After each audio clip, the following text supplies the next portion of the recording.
बिस्मिल्लाहिर्रहमानिर्रहीम। अस्सलाम वालेकुम। मैं शजी उल्लाह फरासत। आप देख रहे हैं नेशनल और इंटरनेशनल न्यूज़ पर मुश्तमिल 4TV का खुसूसी खबरनामा दुनिया भर से, यानी खबरें आपकी नज़र से। सबसे पहले headlines. Academic Heights Public School believes that the better future lies where children can learn them. Academic subjects and extracurricular activities. We encourage children to think independently and develop their own dreams. Montessori Lab, digital teaching system, CBSE syllabus with international standards, well-qualified teachers, art and self-reliant activities, spacious play area for kids. Admissions are open. Academic Heights Public School, Shamsherganj, Malakpet, Charminar and Dilsukh Nagar. Hyderabad business expo 2025 industrialist, businessman और traders के लिए सुनहरी मौका। Hyderabad business expo में मुख्तलिफ industries से वाबस्ता माहिरीन मौजूद होंगे। यहाँ आपको अपना नेटवर्क बढ़ाने का बेहतरीन मौका मिलेगा। सपोर्ट सर्विसेज और बिजनेस एक्सपर्ट्स से आप बेशकीमती खिदमात हासिल कर सकते हैं। नए कारोबारी इदारे भी इस 3 रोजा इवेंट से बेपनाह फायदा हासिल कर सकते हैं। नीचे दिए गए नंबरात पर कॉल कीजिए और आज ही रजिस्ट्रेशन करवाइए। महाराजा दूल्हा हाउस पे सूट और शेरवानी यकीनी तौर पर मार्केट से 50% कम दाम पे हासिल कीजिए। बातें नहीं, हकीकी तौर पर वक्त और पैसे की बचत कीजिए। सुपरस्टार सलमान खान की फैमिली भी हमारे काम से बहुत खुश है। ये ऑफर सिर्फ और सिर्फ महाराजा दूल्हा हाउस पर, एक ही दाम, होलसेल दाम। एबिट सर्किल, सिद्धि अंबर बाजार, गोल मस्जिद, gun foundry, Abids, Hyderabad.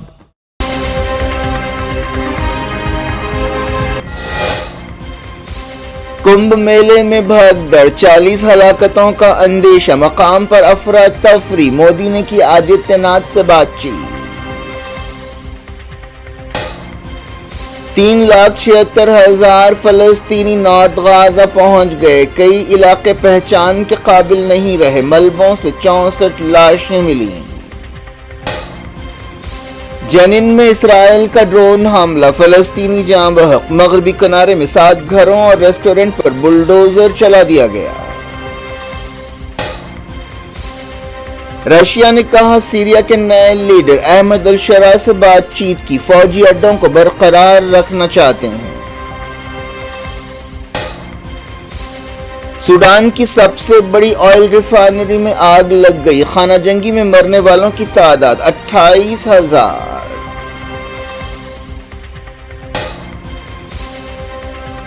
Saudi अरब में भयानक सड़क हादसा, 15 हलाक, 9 इंडियंस शामिल। तेलंगाना से एक का ताल्लुक।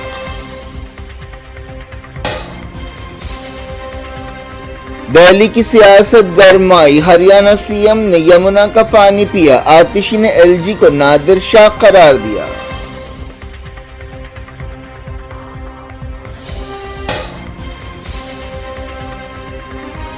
वक्फ जेपीसी ने रिपोर्ट को मंजूरी दे दी, बजट सेशन में पेश किया जाएगा। असद ओवैसी ने कहा मुखालिफत करेंगे।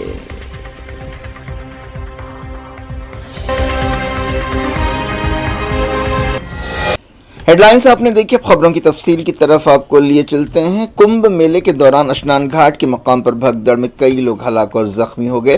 प्रयागराज में कुंभ मेला जारी है। सोर्सेस ने बताया कि सुबह 4 बजे भगदड़ ख़त्म होने के बाद या मामला थमने के बाद 40 लाशें बरामद की गई, लेकिन ओहदेदारों ने इसकी अब तक तस्दीक नहीं की है। कई लोग ज़ख्मी भी हुए जिन्हें हॉस्पिटल ले जाया गया। ओहदेदारों ने हलाकतों और ज़ख्मियों की तादाद नहीं बताई। वज़ीर-ए-आज़म नरेंद्र मोदी ने एक बयान में भगदड़ पर अफसोस का इजहार किया। उन्होंने कहा कि मैं मुतासरा ख़ानदानों से दिली ताज़ियत का इजहार करता हूँ और ज़ख्मियों की जल्द सेहतयाबी के लिए दुआ करता हूँ। और उन्होंने कहा कि उत्तर प्रदेश हुकूमत के साथ वो मुसलसल टच में है। इससे पहले चीफ मिनिस्टर आदित्यनाथ ने कहा कि भगदड़ की वजह से बाज़ लोग जख्मी हुए हैं। उन्होंने लोगों को अफवाहें फैलाने के खिलाफ खबरदार किया।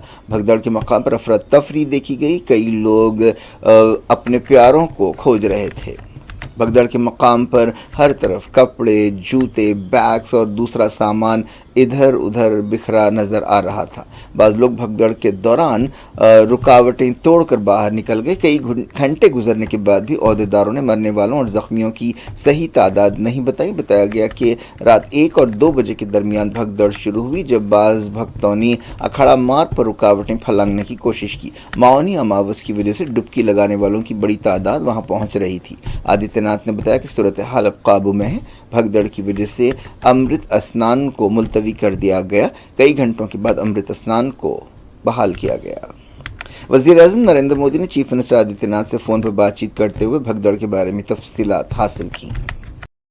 بات کرتے ہیں مڈل ایسٹ کی۔ نارتھ غازہ میں فلسطینیوں کے پہنچنے کا سلسلہ جاری ہے۔ یونائیٹڈ نیشنز کی ایجنسی اوچا نے بتایا کہ اب تک 3,76,000 سے زیادہ فلسطینی نارتھ غازہ پہنچ چکے ہیں۔ نارتھ غازہ کے کئی علاقے ایسے ہو گئے ہیں جنہیں پہچانا نہیں جا سکتا۔ جن علاقوں میں کبھی عمارتیں اور گھر ہوا کرتے تھے، وہاں آج صرف ملبہ ہی ملبہ نظر آ رہا ہے۔ الرشید اور صلاح الدین اسٹریٹ سے مسلسل ہزاروں فلسطینی وہاں پر پہنچ رہے ہیں۔ کئی لوگ 7-8 کلومیٹر پیدل چل کر نارتھ غازہ پہنچے۔ نارتھ غازہ اسرائیلی بمباری میں سب سے زیادہ تباہ ہونے والا علاقہ ہے۔ غازہ میں ملبے سے لاشیں نکالنے کا سلسلہ بھی جاری ہے۔ ایک رپورٹ میں کہا گیا کہ پچھلے 24 گھنٹوں میں 63 لاشیں لائی گئیں۔ حماس فائٹرز کا غازہ پر مکمل کنٹرول ہے۔ جگہ جگہ حماس کے فائٹر ہتھیاروں کے ساتھ نظر آ رہے ہیں۔ ایکسپرٹس نے کہا ہے کہ یہ اسرائیل کی ہار ہے، کیونکہ اس نے حماس کو ختم کرنے کے مقصد سے حملے شروع کیے تھے۔ مغربی کنارے کے جنین میں اسرائیل کے ایک ڈرون حملے میں ایک فلسطینی جاں بحق ہو گیا۔ فلسطین کی وزارت صحت نے اس شخص کی پہچان 25 سالہ اسامہ عمر کی حیثیت سے کی ہے۔ جنین سٹی کے مرکزی علاقے میں وہ ایک ڈرون حملے میں زخمی ہوا، بعد میں اس کی موت ہو گئی۔ اسرائیل نے مغربی کنارے میں 7 فلسطینی گھروں اور ایک ریسٹورنٹ پر بلڈوزر چلا دیا۔ اس دوران فلسطین انفارمیشن سینٹر نے بتایا کہ اسرائیلی جیلوں میں قید 2 فلسطینی شہری اسرائیلی فوج کے ٹارچر میں جاں بحق ہو گئے۔ فلسطینی قیدیوں کے لیے کام کرنے والی تنظیم نے اس کی پہچان محمد شریف العصری اور ابراہیم عاشور کی حیثیت سے کی ہے۔ اسرائیلی میڈیا میں کہا گیا کہ حماس کل جنگ بندی سمجھوتے کے تحت چھوڑے جانے والے اگلے ہوسٹیجز کے نام بتائے گی۔ امریکہ کے صدر ڈونلڈ ٹرمپ نے اسرائیلی وزیر اعظم بنجامن نیتنیاہو کو امریکہ دورے کی دعوت دی ہے۔ وہ 4 فروری کو وائٹ ہاؤس میں ٹرمپ سے ملاقات کریں گے۔ سمجھا جاتا ہے کہ ٹرمپ نے غازہ جنگ بندی سمجھوتے میں اہم رول ادا کیا ہے۔ ایرانی فوج کے commander major general Abdolrahim Mousavi نے غازہ میں اسرائیلی جارحیت کے خلاف فلسطینی مزاحمت کی تعریف کی اور کہا کہ مزاحمت نے غیر معمولی کامیابی حاصل کی ہے۔ موسوی نے کہا کہ فلسطینی مزاحمت کاروں اور فلسطینی مزاحمتی محاذ نے تکلیفوں کے باوجود اپنے نظریات پر ڈٹے رہتے ہوئے کامیابی حاصل کی۔ ایک دن پہلے ایران کے سپریم لیڈر سید علی خامنائی نے کہا تھا کہ ایک چھوٹے سے غازہ نے اسرائیل کو گھٹنے ٹیکنے کے لیے مجبور کیا۔ رشیا نے کہا ہے کہ اس نے سیریا کے نئے لیڈر سے 2 ٹوک بات چیت کی ہے، کیونکہ وہ سیریا میں اپنے 2 فوجی اڈوں کو برقرار رکھنا چاہتا ہے۔ رشیا صدر بشار الاسد کا اتحادی تھا۔ سیریا کے عہدیداروں نے تصدیق کی کہ رشیا نے سیریا کے نئے لیڈر احمد الشرا سے بات چیت کی ہے، جن کا کبھی تعلق داعش یا القاعدہ سے رہ چکا ہے۔ سانا نیوز ایجنسی نے بتایا کہ دمشق چاہتا ہے کہ رشیا نئے حکمرانوں پر بھروسہ کرے۔ کرملن کے ترجمان ڈمیٹری پیشکوف نے اس بارے میں زیادہ تفصیل بتانے سے انکار کر دیا۔ سیریا میں رشیا کے سیکیورٹی مفادات ہیں، خاص طور پر طرطوس اور مسم میں اس کے سمندری اڈے ہیں۔ سول وار کے دوران 10 سال تک تقریباً رشیا نے سیریا کی بھرپور مدد کی۔ افریقہ کے ملک سوڈان میں جہاں سول وار ہو رہی ہے، ملک کی سب سے بڑی آئل ریفائنری میں آگ لگ گئی۔ سوڈان میں سرکاری فوج اور نیم فوجی دستے ریپڈ سپورٹ فورسز کے درمیان پچھلے تقریباً 2 سال سے لڑائی ہو رہی ہے۔ یہ آئل ریفائنری دارالحکومت خرطوم سے 40 کلومیٹر دور ہے۔ آئل ریفائنری سوڈان اور ساؤتھ سوڈان کی معیشت کے لیے کافی اہم ہے، جہاں سے روزانہ 1 لاکھ بیرل تیل نکالا جاتا ہے۔ سیٹلائٹ تصویروں سے دیکھا جا سکتا ہے کہ آئل ریفائنری میں بھیانک آگ لگی ہوئی ہے۔ آگ لگنے کی وجہ کے بارے میں یقین سے کچھ نہیں کہا گیا۔ چائنا نے، جو سوڈان کی آئل انڈسٹری میں کافی ایکٹیو ہے، اس بارے میں اب تک خاموشی اختیار کی ہے۔ اپریل 2023 سے سوڈان میں خانہ جنگی جاری ہے۔ اس لڑائی میں 28,000 لوگ مارے جا چکے ہیں اور سوڈان قحط کی دہلیز پر پہنچ گیا ہے۔ سوڈانی فوج کے چیف عبدالفتاح البرہان اور ریپڈ سپورٹ فورسز کے لیڈر محمد حمدان داغلو اور ہمتی کے درمیان یا ان کی فوجوں کے درمیان یہ لڑائی ہو رہی ہے، جو صدر عمر البشیر کو بے دخل کرنے کے بعد ملک کی باغ ڈور اپنے ہاتھوں میں لینا چاہتے ہیں۔ کئی انٹرنیشنل پلیئر سوڈان میں ایکٹیو ہیں، جن میں رشیا بھی شامل ہے۔ अब एक अफसोसनाक खबर, सऊदी अरब के जीजान के करीब सड़क के एक हादसे में 9 इंडियंस हलाक हो गए हैं। जद्दा में इंडियन मिशन ने इस बात की तस्दीक की। काउंसलेट ने कहा कि वो मुतासरा लोगों की भरपूर मदद कर रहा है और ओहदेदार मुतासरा ख़ानदानों के साथ टच में हैं। वज़ीर ख़ारजा एस जयशंकर ने कहा कि उन्हें इस हादसे के बारे में जानकर तकलीफ हुई। जयशंकर ने एक्स पर लिखा कि उन्होंने जद्दा में इंडियन काउंसिल जनरल से बातचीत की है जो मुतल्लिक़ा ख़ानदानों के साथ टच में हैं। इंडियन काउंसलेट ने कहा कि हम सड़क हादसे में 9 इंडियन शहरियों की हलाकत पर अफसोस का इजहार करते हैं। मरने वालों की अब तक पहचान नहीं की गई। बास खबरों में बताया गया कि इस हादसे में जुमला 15 लोग मारे गए हैं। यह हादसा एक वैन और ट्रेलर के दरमियान टक्कर के नतीजे में पेश आया। खबरों में कहा गया कि यह हादसा उस वक्त पेश आया जब 26 वर्कर्स के साथ बस बंदरगाही शहर जीजान में एक साइट पर जा रही थी। मरने वाले इंडियंस में ज़्यादातर साउथ इंडियंस हैं, जिनमें मलयाली भी हैं और तेलुगु भी हैं। यह हादसा इतवार की सुबह 6 बजे वादी बिन हशबल में पेश आया जो असीर सूबे का हिस्सा है। मरने वालों में 3 का ताल्लुक़ नेपाल और 3 का घाना से है। इस दौरान तेलंगाना टुडे अखबार ने बताया कि एक मरने वाले शख्स का ताल्लुक़ जगतियाल ज़िले से है। उसकी पहचान 32 साला कापिली रमेश की हैसियत से की गई है। ज़ख्मियों में भी 2 का ताल्लुक़ तेलंगाना से बताया गया। दिल्ली में असेंबली इलेक्शन से पहले सियासत काफ़ी गर्मा गई है। हरियाणा के चीफ मिनिस्टर नायब सिंह सैनी ने दिल्ली के पल्ला गांव में यमुना नदी का पानी पिया और ये साबित करने की कोशिश की कि पानी में जहर मिलाने के बारे में आम आदमी पार्टी झूठ बोल रही है। उन्होंने एक ऐसे वक्त यमुना नदी का पानी पिया जब आम आदमी पार्टी के लीडर और कन्वीनर अरविंद केजरीवाल ने इल्ज़ाम लगाया है कि हरियाणा की बीजेपी हुकूमत ने यमुना नदी में जहर मिला दिया है, जिससे दिल्ली में पीने के पानी की सप्लाई मुतासर हो रही है और लोगों की जानें खतरे में पड़ गई हैं। इस मसले पर बीजेपी और आम आदमी पार्टी दोनों इलेक्शन कमीशन पहुंच गए। इलेक्शन कमीशन ने आम आदमी पार्टी से कहा है कि वो अपने इल्ज़ामात की तायद में सबूत पेश करे। हरियाणा के एक वजीर विपुल गोयल ने इस दौरान ऐलान किया कि हरियाणा हुकूमत केजरीवाल के खिलाफ एक केस दर्ज कराएगी। इस दौरान दिल्ली की चीफ मिनिस्टर आतिशी ने लेफ्टिनेंट गवर्नर वीके सिन्हा को नादिर शाह करार दिया। एलजी ने आतिशी से इस बारे में सफाई मांगी थी। एलजी ने चीफ मिनिस्टर से कहा था कि केजरीवाल के इल्ज़ामात इंतहाई संगीन हैं। इस दौरान कांग्रेस पार्टी ने दिल्ली के लिए अपना मैनिफेस्टो जारी किया है। दिल्ली में 5 फरवरी को असेंबली इलेक्शंस होने वाले हैं। वोटों की गिनती 8 फरवरी को होगी। कांग्रेस पार्टी ने अपने मैनिफेस्टो में 500 रुपये में सिलेंडर, पेंशन में इजाफे, मुफ्त बिजली, तालीम याफ्ता बेरोजगारों के लिए स्कॉलरशिप का वादा किया। इस दौरान वज़ीर आज़म नरेंद्र मोदी ने दिल्ली में मुहिम चलाते हुए अवाम से कहा कि आपने दूसरों को मौका दिया है, एक बार मोदी को भी खिदमत का मौका दें। उन्होंने कहा कि दिल्ली में 8 फरवरी को नतीजे आने के बाद बीजेपी हुकूमत तमाम वादों को पूरा करेगी। लोकसभा का तो ये कांग्रेस वाले गांव गांव गली गली जाकर के कहते थे कि मोदी आएगा, भाजपा आएगी, ये मनरेगा बंद हो जाएगा, आपकी रोजी रोटी खत्म हो जाएगी, भड़का रहे थे। आज 11 साल हो गए। मैंने उस दिन भी कहा था मैं योजनाओं को बंद नहीं करूंगा, मैं योजनाओं को बल दूंगा, और हमने बल दिया। उसमें जो बेईमानी थी, मनरेगा में से बेईमानी को हटाया और मजबूती देने का काम किया। हमारे देश में परंपरा है, किसी भी सरकार कितनी ही बुरी क्यों ना हो, कितने ही बदनाम क्यों ना हो, लेकिन अगर उसके कार्यकाल में कोई अच्छी चीज शुरू हुई हो तो हर सरकार उसको आगे चलाती है। अटल बिहारी वाजपेयी ने प्रधानमंत्री ग्राम सड़क योजना शुरू की थी। उसके बाद कांग्रेस आई तो अखबार वाले लिखते थे क्या अटल जी की ये पीएम ग्राम सड़क योजना चालू रहेगी क्या? मनमोहन सिंह जी के समय भी चालू रही और बाद में मोदी के आने के बाद भी चालू रही। इतना ही नहीं, गति बढ़ा दी गई। सरकारें, ये झूठ बोलने वालों को पता नहीं, सरकारें ऐसे नहीं चलती है। और इसलिए जो भी अच्छा है, जो दिल्ली के कल्याण के लिए है, दिल्ली वासियों की भलाई के लिए है, उसको आगे चलाया जाएगा, उसे और मजबूती दी जाएगी, उसे बल्ब दिया जाएगा। हां, बेईमानों को जाना पड़ेगा।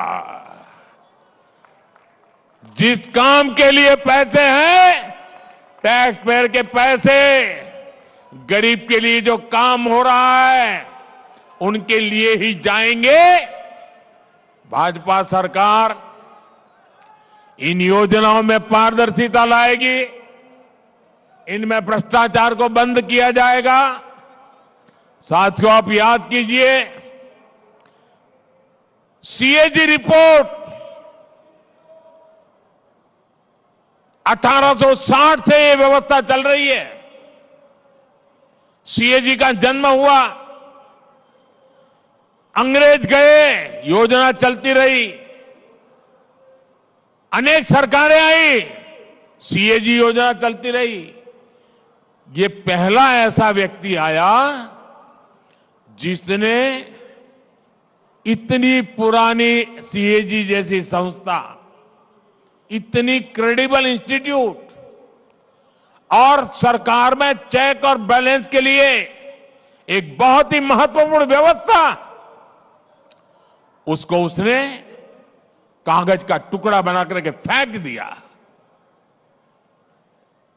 वक्फ अमेंडमेंट बिल का जायजा लेने वाली जेपीसी ने अक्सरियत से अपनी रिपोर्ट मंजूर कर ली है। अपोजिशन अरकान ने इस बिल की मुखालिफत की है और कहा है कि इसका मकसद वक्फ बोर्ड्स को तबाह करना है। बीजेपी रुकन जगदम्बिका पाल की सदारत वाली जेपीसी ने 4 शंबे को 11 के मुकाबले 15 वोटों से रिपोर्ट को मंजूरी दी। अपोजिशन अरकान ने इख्तलाफी नोट दिया। अब इस बिल को पार्लियामेंट के बजट सेशन में मंजूरी के लिए पेश किया जाएगा। पीर को वक्फ जेपीसी की मीटिंग में गड़बड़ हुई थी। उस दिन एनडीए की तमाम 14 तरमीमें मंजूर कर ली गई थी और अपोजिशन की तरफ से तब्दीलियों की तजवीज़ों को खारिज कर दिया गया था।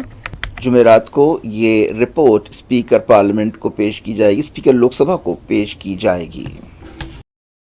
इस दौरान मजलिस इत्तेहादुल मुस्लिमीन के सदर और हैदराबाद के रुकन पार्लियामेंट असदुद्दीन ओवैसी ने कहा है कि वक्फ अमेंडमेंट बिल फ़ायदेमंद नहीं है, इसका मकसद वक्फ को बर्बाद करना है। और उन्होंने कहा कि मुसलमानों को इबादत से महरूम करने की साजिश की जा रही है। असदुद्दीन ओवैसी ने कहा कि पार्लियामेंट में इस बिल की मुखालफत की जाएगी। साथ में हमको 655 पेज की फाइनल रिपोर्ट दी गई है और ये ह्यूमनली इम्पॉसिबल है कि कोई इंसान 655 पेजेस रिपोर्ट पढ़ के 10 घंटे के अंदर या 8 घंटे रिपोर्ट दें। पर फिर भी हमने कोशिश की, हम अपनी रिपोर्ट दिए हैं इस बिल के ख़िलाफ़, इसके अमेंडमेंट के ख़िलाफ़, जो हम समझते हैं कि ये वक्फ के लिए फ़ायदेमंद नहीं रहेंगे बल्कि वक्फ को बर्बाद कर देंगे। और ये ख़ास तौर से मुसलमानों को उनकी इबादत से महरूम करने के लिए ये आर्टिकल 26 का एक ग्रेव वायलेशन है। उसमें वक्फ बाय यूज़र को निकाल देना और फिर लिमिटेशन ऐप को अप्लाई करना, इवैक्यू की प्रोविज़न को हटा देना, ओवरराइडिंग लॉ को हटा देना, कलेक्टर को ये इख्तियार देना कि वो गवर्नमेंट प्रॉपर्टी का तय करे, ये सब वक्फ के मुफाद में नहीं है, वक्फ के फेवर में नहीं है। इससे हम शुरू से मैं कह रहा हूँ कि ये मुसलमानों के ख़िलाफ़ बीजेपी ने अपनी आइडियोलॉजी की बुनियाद पर इस तरह का बिल लाया है और इससे वक्फ बोर्ड को नुकसान पहुंचाने के लिए, मुसलमानों की मस्जिदों को छीनने के लिए, और फ्यूचर में ऐसे बहुत से इश्यूज खड़े हो जाएंगे इस देश के सामने जो ज़रूरत नहीं है इस देश को। मगर हमने पूरी कोशिश की इस कमेटी में रहकर अपने दलील से कानून का इस्तेमाल करके, अब पार्लियामेंट में जब ये बिल लाया जाएगा हम वहाँ पर भी इसकी मुखालिफत करेंगे और ज़रूरत पड़ी अगर हमारे बड़े बोलेंगे तो हम आवाम में भी जाकर इसका एहतजाज करेंगे। सर, मतलब अगला स्टेप पार्लियामेंट में बिल आने के बाद क्या होगा सर अगले स्टेप? पार्लियामेंट में जब ये बिल आया जाएगा तो उस वक्त पार्लियामेंट में डिबेट होगी। हम तो शुरू से इस अमेंडमेंट्स के खिलाफ हैं, हम डिसेंट रिपोर्ट भी दे रहे हैं। पार्लियामेंट में भी हम फिर से अपनी आवाज़ को उठाएंगे ताकि देश की जनता को मालूम हो सके कि किस तरीके से एक ही समुदाय को टारगेट किया जा रहा है। अगर Hindu endowment boards, Sikh gurdwara boards, Christians के वेरियस डिनोमिनेशन के बोर्ड्स में उन्हीं के मज़हब के लोग मेंबर रह सकते हैं, तो कैसे आप एक मुस्लिम वक्फ बोर्ड में नॉन मुस्लिम मेंबर बनाएंगे? जो उनको पावर्स हैं बाय यूसेज के, वो कैसे आप वक्फ बोर्ड को नहीं देंगे? तो ऑन पैरिटी के ऊपर हम बात कर रहे हैं, तो ये सब देश के सामने रखेंगे। क्या कुछ हो रहा है आपकी दुनिया में? आखिर में हेडलाइंस दुनिया भर से एक बार फिर देखते हैं। Academic Heights Public School believes that the better future lies where children can learn them. Academic subjects and extracurricular activities. We encourage children to think independently and develop their own dreams. Montessori Lab, digital teaching system, CBSE syllabus with international standards, well-qualified teachers, art and self-reliant activities, spacious play area for kids. Admissions are open. Academic Heights Public School, Shamsherganj, Malakpet, Charminar and Dilsuknagar. Hyderabad business expo 2025 industrialist, businessman और traders के लिए सुनहरी मौका। Hyderabad business expo में मुख्तलिफ industries से वाबस्ता माहिरीन मौजूद होंगे। यहाँ आपको अपना नेटवर्क बढ़ाने का बेहतरीन मौका मिलेगा। सपोर्ट सर्विसेज और बिजनेस एक्सपर्ट्स से आप बेशकीमती खिदमात हासिल कर सकते हैं। नए कारोबारी इदारे भी इस 3 रोजा इवेंट से बेपनाह फायदा हासिल कर सकते हैं। नीचे दिए गए नंबरात पर कॉल कीजिए और आज ही रजिस्ट्रेशन करवाइए। महाराजा दूल्हा हाउस पे सूट और शेरवानी यकीनी तौर पर मार्केट से 50% कम दाम पे हासिल कीजिए। बातें नहीं, हकीकी तौर पर वक्त और पैसे की बचत कीजिए। सुपरस्टार सलमान खान की फैमिली भी हमारे काम से बहुत खुश है। ये ऑफर सिर्फ और सिर्फ महाराजा दूल्हा हाउस पर, एक ही दाम, होलसेल दाम। एबिट सर्किल, सिद्धि अंबर बाजार, गोल मस्जिद, गन फाउंड्री, एबिट्स, हैदराबाद। कुंभ मेले में भगदड़, 40 हलाकतों का अंदेशा, मकाम पर अफरा तफरी, मोदी ने की आदित्यनाथ से बातचीत। 3,76,000 फलस्तीनी नॉर्थ गाजा पहुंच गए। कई इलाके पहचान के काबिल नहीं रहे। मलबों से 64 लाशें मिली।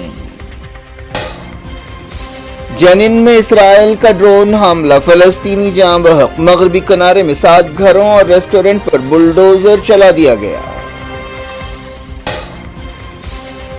रशिया ने कहा सीरिया के नए लीडर अहमद अल-शरा से बातचीत की, फौजी अड्डों को बरकरार रखना चाहते हैं। सूडान की सबसे बड़ी ऑयल रिफाइनरी में आग लग गई। खाना जंगी में मरने वालों की तादाद 28,000।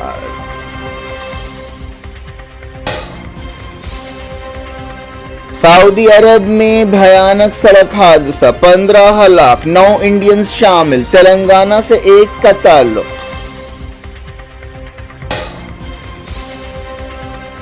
दिल्ली की सियासत गरमाई, हरियाणा सीएम ने यमुना का पानी पिया। आतिशी ने एलजी को नादिर शाह करार दिया।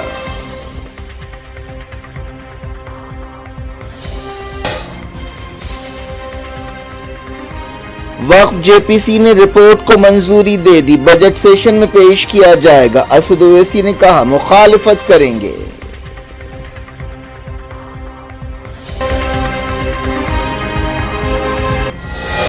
ये थी आज की खबरें। शेड्यूल अफरासत को दें इजाजत और अपना बेहद ख्याल रखिए। अल्लाह हाफ़िज़।